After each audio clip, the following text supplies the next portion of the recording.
Namaste and hello. My name is Yashika and I'm the founder and CEO of Voice of Achievers from India. Voice of Achievers brings a hub of inspiring and seldom heard voices of entrepreneurs, professionals, creatives, and almost all doers who've dared to walk a tough road. Diving deep into their personal journeys, Voice of Achievers traces their learning curve and shares instrumental lessons learnt both personally and professionally. From heart-crushing disappointments to passionate resilience, listen to the stories of these achievers in their own voices. Learn what sacrifices they made, odds they dared, and how they found the inspiration to continue on the paths they chose. Hello and welcome to another episode of Voice of Achievers. Training and skill building have been the core of employee development and directly or indirectly contribute to business development. Our guest today, Ms. Pallavi Jha, is the chairperson of Dale Carnegie Training India, an organization that represents the first corporate face of training in India and is dedicated to performance enhancement, development solutions across leadership, communication, interpersonal skills, sales management, team management, e-learning, and executive coaching, to name a few. Ms. Jha comes with a diverse experience across various management practices in training and development, human resources, consulting, and business restructuring. She has held offices of the chairperson for Maharashtra Council and been the skill development committee for the Confederation of Indian Industry. She's also an active contributor for various magazines. Ms. Jha talks to us today about training in the age of millennials. Welcome to the show, Ms. Jha. Pleasure to be here, Yashika. Thank you for having me. I'm going to begin with a quote from Dale Carnegie. Knowledge isn't power until it's applied. Talking of training and skill building in this regard, how does one apply the skills that have been picked up on the job before getting comfortable in the grind?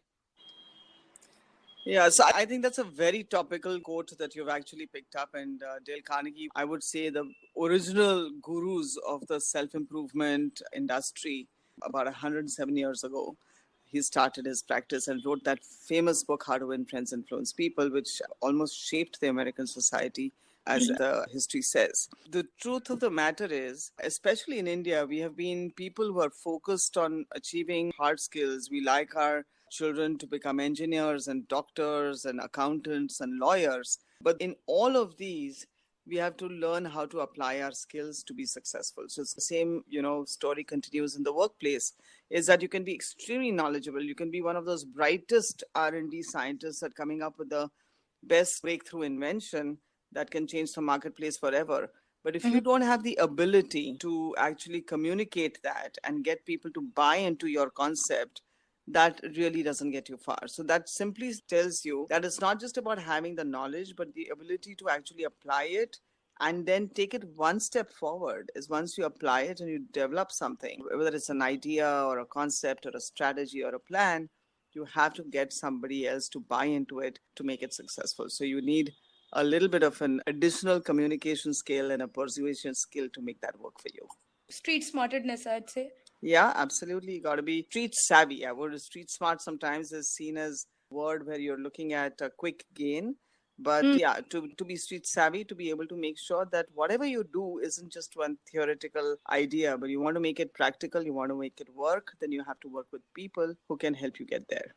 But with so many courses or certifications that are available online, professionally and personally, there are so many opportunities where one can learn online. What's the best way to approach training in that sense?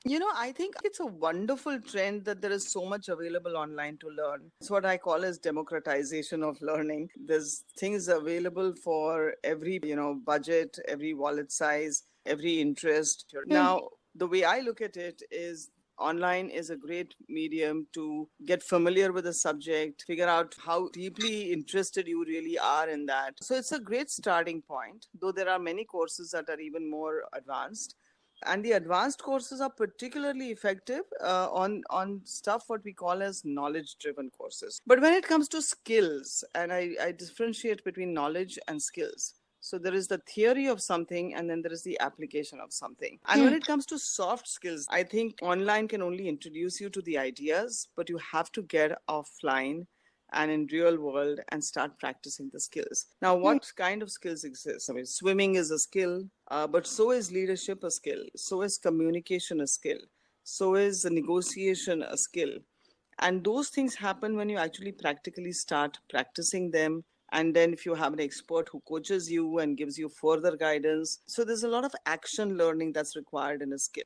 Now, since you brought it up, there are, of course, knowledge driven courses and skill driven courses. And research says that it takes about 21 days to completely practice and pick up a skill. To make something a habit, surely. Sure. So, in that case, how does one work around this at a professional level when one is already in the grind and on the job?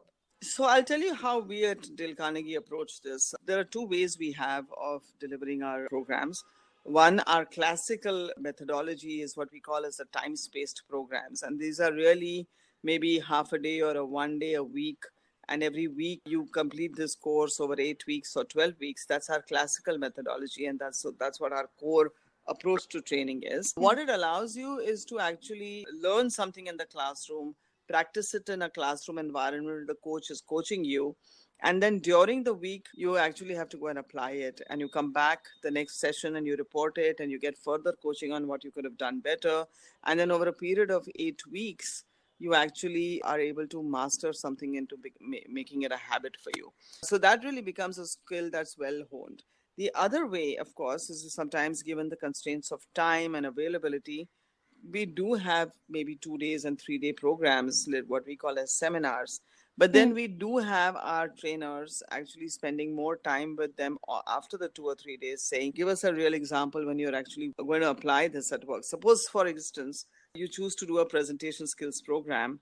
Our trainer will inquire as to when will be your next opportunity to deliver a presentation. It is offline, personal coaching over the phone and things like that, that our trainer will actually handhold you till you actually get a real life experience that you feel satisfied with. And that's really the approach we take to make something a habit for our participants.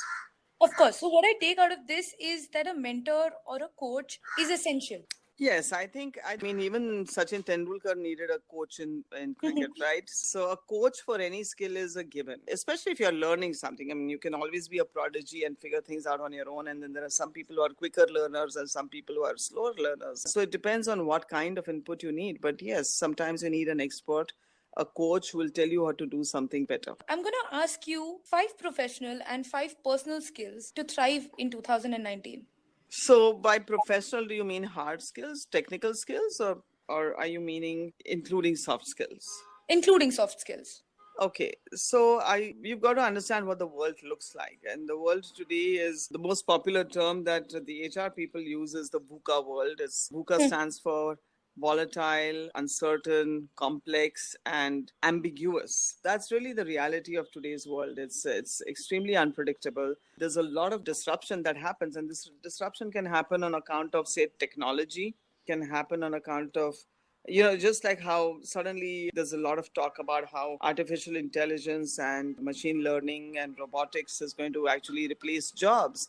And there's a whole new, discussion on what kind of new jobs will come in the future. Or there could be a policy-related disruption. So, give you an example: demonetization was a disruptive policy. It affected your business a lot. Or change of guideline that suddenly either makes your product more expensive or less expensive, or it opens up competition, or it reduces competition. These are things that government policies can impact. It could be natural disasters, things that you never imagined. What happens if there's a huge tsunami and because of climate change, that is disrupting life and obviously business opportunities on a slightly longer period than would have been otherwise, right? So all these things that affect business. So that's really your macro environment.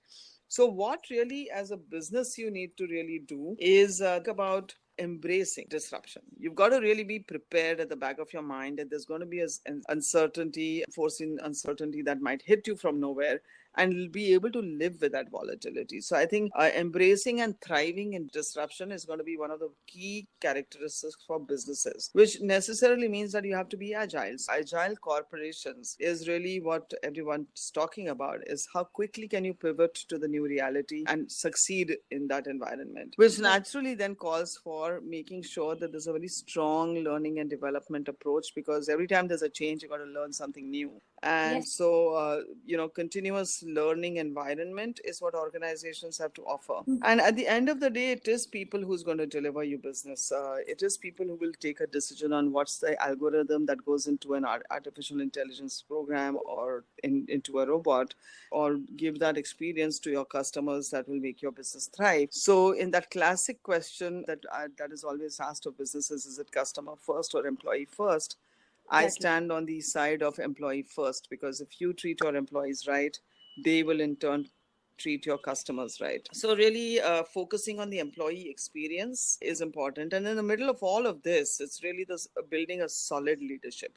So organizations cannot function without solid leadership, because they are the ones who take decisions on the strategy, the vision, at what point in time the business needs inflection, at what point in time you build a culture that embraces disruptions. These are all decisions, and the hows of those decisions that leadership develops. So I would say these are the 5 things that businesses need to look at. In terms of individuals at the personal level, I think what we will need to understand that technology is going to take over all the administrative work for sure. So the good news is all the painful job of our lives might get reduced. The reporting, the analytics, the standard responses, those kinds of things might just get things like scheduling, programmable activities. But what will therefore we will need to do? We will need to do what robots can't do. It means that we will have to be original thinkers. Critical thinking will be very important to us. Creativity will be very important. So that would be one big aspect. The other, I believe, is persuasion, because finally it's about, no matter how great you are, you really need to get others to buy into what you do. So that is the other skill that you really need to really be good at. Collaboration. Today's world allows for virtual teams. People are in far-flung geographies, but they're operating as project teams. They're operating in collaborative teams. And therefore, collaboration, actually, even inside the same geography, even in the same office, if you're in the same team, or cross-team, cross-functional, you have to be able to achieve collective goals. And therefore ability to collaborate. And this is becoming very important, because in this world of millennial generation, etc., is very individualistic very often. That becomes a very big skill. Some of us of the older generation actually grew up in a natural environment of collaboration, but I think the newer generations have to really work on developing skills for collaboration and adaptability. Needless to say, organizations have to be agile, but so do individuals. And the truth is, there was a Deloitte survey which said that with the fast pace of change that's happening, the half-life of a skill is just 5 years.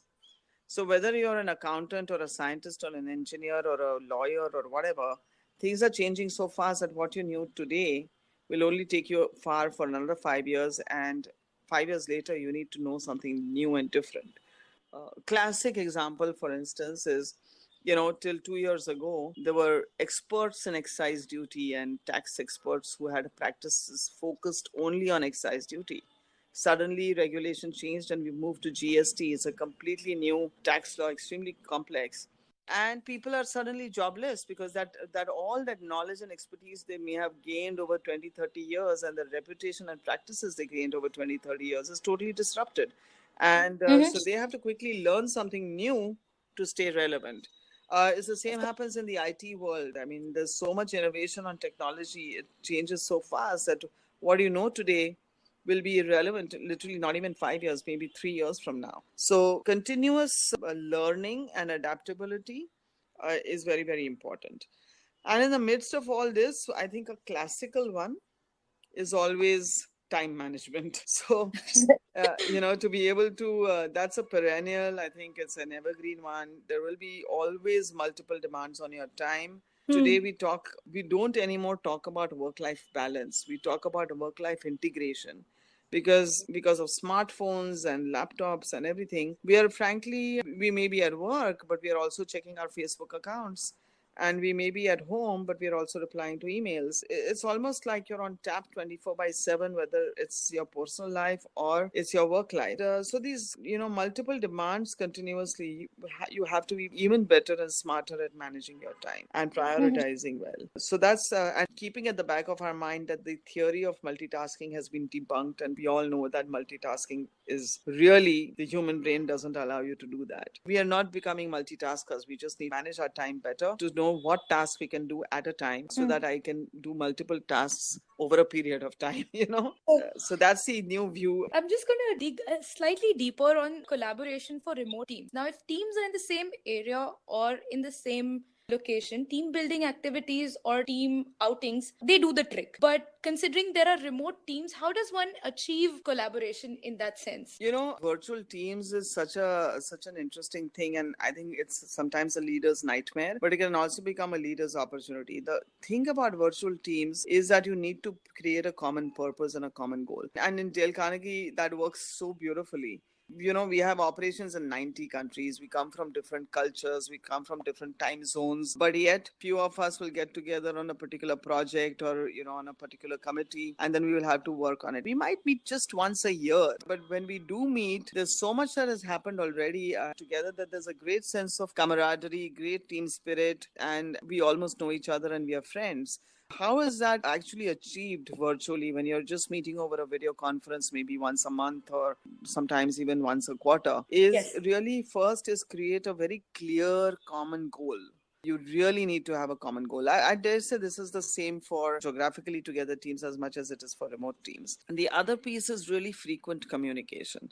So it doesn't really have to be a video conference all the time, but even if you have a video conference once a month or once in a fortnight, once a week, depending on what the project is, you really need to be in continuous conversations. So the emails and chats and all these kinds of tools come handy. Continuous sharing. As a leader, you have to recognize. So what happens in remote teams is, I think there's a greater focus on work because, this is your part of the work. You have to deliver by this deadline. Difficult part is to create the team spirit. And that is done by purely creating opportunities for continuous communication, continuous alignment to a common goal, and virtually supporting each other in each other's areas. You just need to up the frequency of it than you would have done offline. Shared goals. Yeah. Finally, before we leave you, what does achievement mean to you?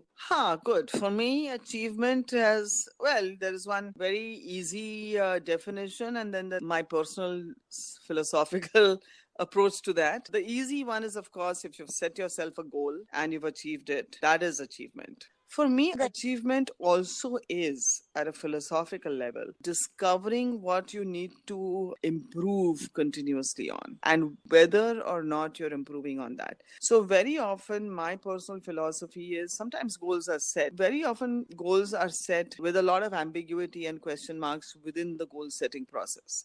Because there are so many imponderables and you can't really predict all the imponderables. So there is always an if and a but, or what can you do? So we talk about critical success factors, we talk about risks, and so there are a lot of unknowns.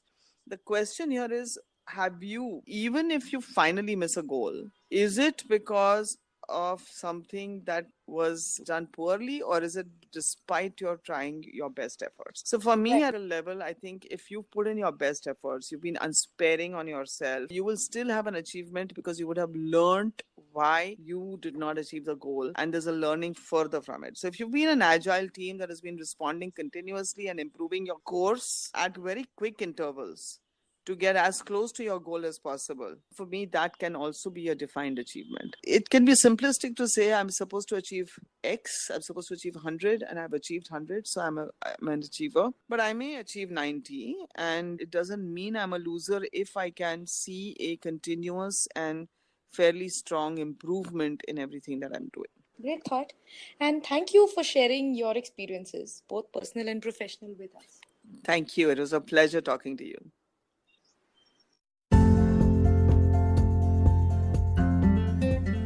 Thank you for listening. If you like this podcast, Don't forget to subscribe to Voice of Achievers and share the link with your friends.